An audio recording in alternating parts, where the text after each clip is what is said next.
Murat! 3'e gitti, kim kaldı?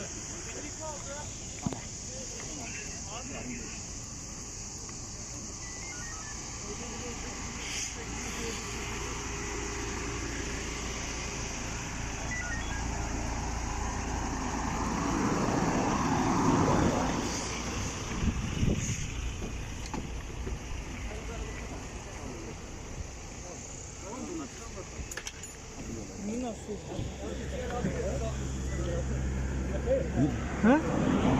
Ne oldu abi?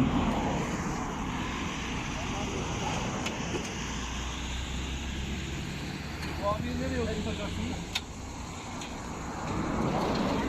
Bunu alabilir miyiz? Gel.